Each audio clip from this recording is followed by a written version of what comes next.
আমার প্রিয়জনেরা, আপনারা কেমন আছেন? আজ সকালের সময়টা আপনাদের কেমন কাটছে? আপনারা কি আনন্দে আছেন? আপনাকে সবসময় প্রভুর মধ্যে আনন্দে থাকতে হবে, ঠিক আছে?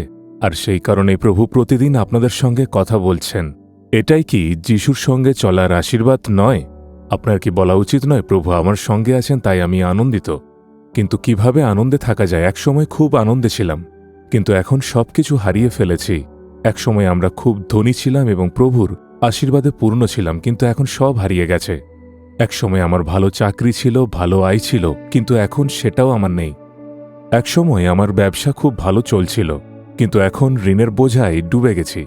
একসময় আমরা আনন্দ করতাম কারণ প্রভু আমাদের আশীর্বাদ করেছিলেন, কিন্তু এখন নেই। আপনিও কি এমনটাই ভাবছেন? তাহলে বুঝতে হবে আশীর্বাদ আপনার জীবনে স্থায়ী হয়নি। কি তাই তো? হয়তো বুঝতে পারছেন না কি করা উচিত। আপনিও কি এমন প্রশ্ন করছেন? দেখা যাক আজ প্রভু বাক্যের দ্বারা কি বলেন। প্রভু আমাদের হিতোপদেশ 10:6 বলছেন, ধার্মিকের মস্তকে বহু আশীর্বাদ বর্তে। ঈশ্বরের আশীর্বাদ লাভ করা অপূর্ব অভিজ্ঞতা, কিন্তু সেই আশীর্বাদ আমাদের জীবনে স্থায়ী হওয়া দরকার। অনেকেই আশীর্বাদ পান, তারপর আবার তা হারিয়ে ফেলেন। তারা বলেন, আমি আমার চাকরি হারিয়েছি, আমার ব্যবসা হারিয়েছি, আমার স্বাস্থ্য হারিয়েছি, এমনকি আশীর্বাদও হারিয়েছি। এর অর্থ সেই আশীর্বাদ তাদের জীবনে স্থায়ী হয়নি। হয়তো কিছুদিন ছিল, তারপর চলে গেছে। আপনিও কি এমন সংগ্রামের মধ্য দিয়ে যাচ্ছেন? হয়তো বলছেন, হ্যাঁ আশীর্বাদ পেয়েছিলাম, কিন্তু এখন তা হারিয়ে ফেলেছি। অর্থাৎ আশীর্বাদ আপনার সঙ্গে স্থায়ী ছিল না। তাহলে প্রভু বলেন, ধার্মিকের মস্তকে বহু আশীর্বাদ বর্তে। অর্থাৎ যদি আপনি চান ঈশ্বরের আশীর্বাদ আপনার জীবনে এবং পরিবারে স্থায়ীভাবে থাকুক, তাহলে ঈশ্বর চান আপনি ধার্মিক হন, যেন কোনো অন্যায় কাজ না করি। তাহলে ধার্মিককে? যে ব্যক্তি নিজের পাপের জন্য অনুতপ্ত হয়, যিশুকে গ্রহণ করে এবং পরিত্রাণ লাভ করে, বাইবেল তাকে ধার্মিক বলে। আমরা তাঁর রক্তের মাধ্যমে ধার্মিক গণ্য হয়েছি। প্রভু আমাদের সব পাপ ক্ষমা করেন এবং তার ধার্মিকতায় আমাদের আবৃত করেন। এখন আমাদের সেই ধার্মিকতায় স্থির থাকতে হবে, যেন আমরা অন্যায়ের পথে না যাই। আপনাকে ধার্মিক কাজ করতে হবে। আপনার কথাবার্তাও কি ধার্মিকতার পরিচয় দেয়? অনেকে বলেন তারা পরিত্রাণ পেয়েছেন, কিন্তু তাদের জীবনযাপন অন্যায়ে ভরা থাকে। তাদের কথাও কাজ দেখে খুব কষ্ট লাগে। কেউ নিজের পুত্রবধূকে ভালোবাসেন না, অন্যায়ভাবে তাদের সঙ্গে আচরণ করেন।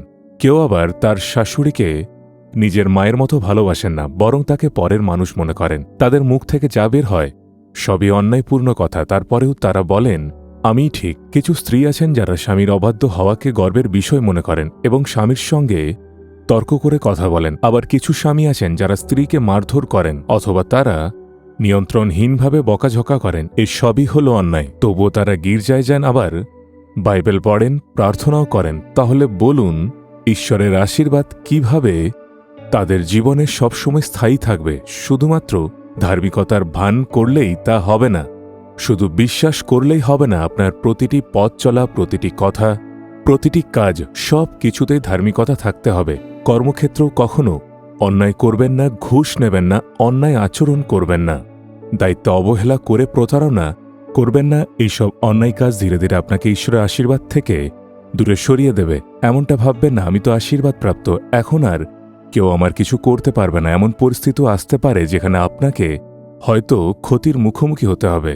আমি অনেককে দেখেছি যারা নিজেদের আশীর্বাদ হারিয়ে ফেলেছেন, তারপর তারা প্রভুর কাছে বসে বসে কাঁদেন। আপনি যেন তাদের মতো না হন। যদি চান আপনার জীবনে ঈশ্বরের আশীর্বাদ চিরস্থায়ী হোক, তাহলে আপনার প্রতিটি কাজ ধার্মিক হতে হবে। বলুন, প্রভু সবসময় যা সঠিক তা করার শক্তি আমাকে দাও। আমি যেন অন্যায় কথা না বলি, অন্যায় কাজও না করি। এভাবেই নিজেকে প্রভুর কাছে সমর্পণ করুন। প্রভু আপনার হারিয়ে যাওয়া আশীর্বাদ ফিরিয়ে দেবেন। আপনি কি আজ নিজেকে তাঁর কাছে সমর্পণ করবেন? যদি আপনি বলেন, হ্যাঁ আমি অন্যায়ভাবে চলেছি, অন্যায় কথা বলেছি, অন্যায় কাজ করেছি, তাহলে যাদের প্রতি অন্যায় করেছেন তাদের কাছে যান এবং বলুন, আমি আপনার সঙ্গে অন্যায় করেছি, দয়া করে আমাকে ক্ষমা করুন। যখন প্রভু আপনার জীবনে এই পরিবর্তন দেখবেন, তিনি আপনার হারিয়ে যাওয়া আশীর্বাদ ফিরিয়ে দেবেন। প্রার্থনা করি। প্রভু, তুমি আমাকে ধার্মিক হওয়ার জন্য ডেকেছ। তোমার রক্তে আমাকে শুচি করো, পবিত্র করো। আমার প্রতিটি কথা, প্রতিটি কাজ যেন ধার্মিক হয়। আমি যেন অন্যায় কাজ না করি। আমাকে ক্ষমা করো, পবিত্র করো। আমি নিজেকে সম্পূর্ণভাবে তোমার হাতে সমর্পণ করছি। যে আশীর্বাদ হারিয়েছি তা আমাকে ফিরিয়ে দাও। আমাকে আশীর্বাদ করো এবং তোমার আশীর্বাদ যেন সারা জীবন আমার জীবনে স্থায়ী থাকে। আমি এই প্রার্থনা করছি, তুমি সাহায্য করো আমাকে। প্রভু যীশু খ্রিস্টের নামে প্রার্থনা করি। Amen, amen. Jesus redeems Bengali YouTube চ্যানেলটি সাবস্ক্রাইব করুন, বেল আইকনটি ক্লিক করুন আমাদের প্রতিদিনের নতুন প্রোগ্রাম সম্পর্কে আপডেট পেতে।